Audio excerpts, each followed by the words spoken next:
So where are we? We are in the Ragged Islands in the Bahamas. It's not where we were supposed to be, but we, so this video is just kind of a quick real-ish time update, because when this comes out, we will still be on passage, and we're technically still on passage. We left USVI's to get to Florida, and there was some very severe squalls and weather in our way.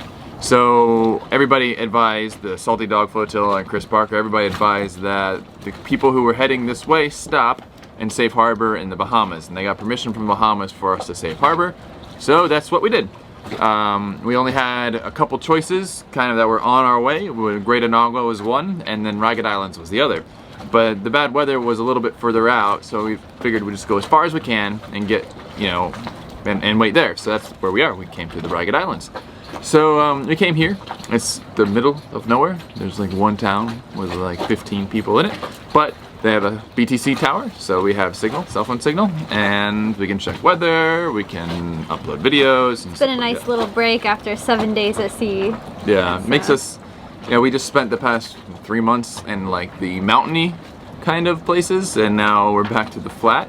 But the water here really is amazing in the Bahamas. Just all the colors and the abundance of beaches, and like, you know, in the USVI's, there's people on most beaches, but here there's definitely more beaches than people. It reminds me of why the Bahamas are so great. So we wanted to see the Ragged Islands anyway, so it's nice that we got to stop here.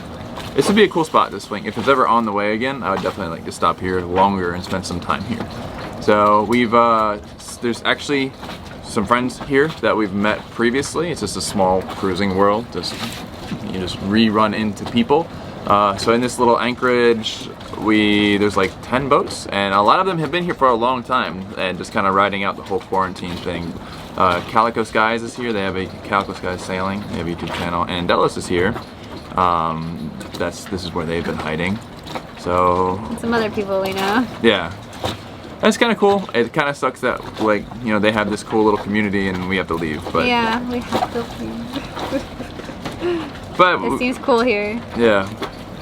Anywho, so yeah, the storms happened, the 60-knot squalls or whatever, and yeah, we got the leftovers of it here. There was some storms, but then the next thing that happened is that there was wind against the Gulf Stream, like 20 knots against the Gulf Stream for like 3 or 4 days, and that's also why we didn't just immediately leave. And our auto helm didn't die, but it was unusable the last day that we were sailing. So it was actually really fortuitous that we were able to pull in here, and I was able to spend time on the auto helm. I think what had happened, a little technical aside, was that we had an auto helm issue that had been getting worse and worse. Every now and then our auto helm would just go crazy. And I figured out that there's a rudder reference sensor, which basically tells the auto helm which way the rudder's pointing. Our auto helm doesn't actually need the reference sensor, it just makes it more efficient. And I figured out the sensor was going bad, so I just took it out of the system. I think what was causing the issue now was that I never fully recalibrated the system since after I took the sensor out. So the auto helm, it learns, and I never told it to relearn without the aid of the sensor.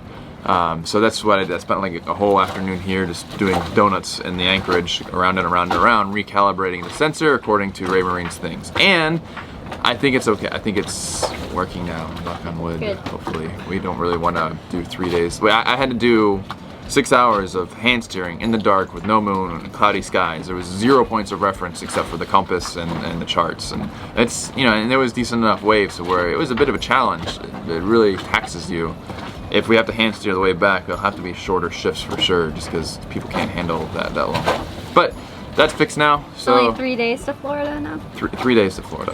So 2.5 days to crossing the Gulf Stream, and that's where, like, that's the last trial that we have to do before we can get back to stateside and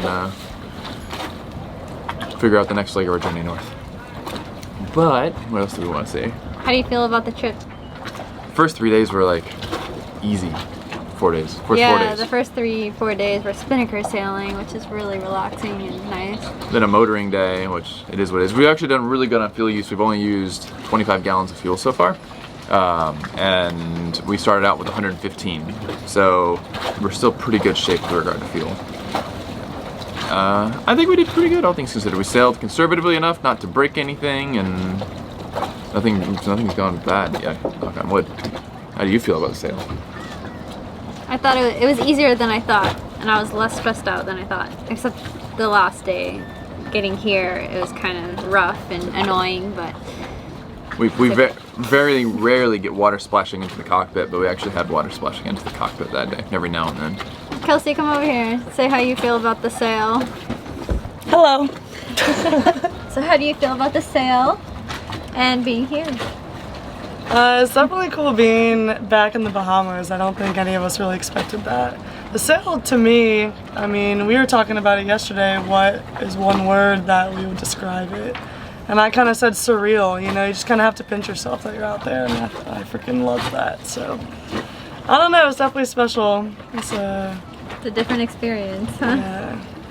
I can't wait to get back out. Can we leave? I'm glad we got to get this experience. It helps with future endeavors and journeys. I feel maybe a little bit robbed because we didn't do the whole thing all in once. Yeah. I was like, oh, now like, can I actually say I did an 8-day sail? We haven't. We did 7 We days. haven't reprovisioned. We haven't gotten any assistance.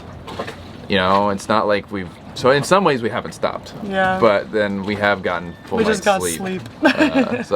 We didn't take hardly any showers to conserve water. You know, it was a 7-day sail, but it would have been nice to say we did the 8 or 10-day sail to get like that in our logbook. But we got 7 days. Yeah, we're gonna do some drone footage and we're gonna swim. There's no problem with swimming. We're not supposed to get off the boat. We can swim. I'm pretty sure we can swim. Nobody cares if we go swimming. Nah, no one cares around here. Alright, so we're gonna do some drone footage and show you the area, and that's it. Yeah, and so this will come out while we're underway, and then we'll be back in Florida, hopefully. Yeah, We don't show them the view.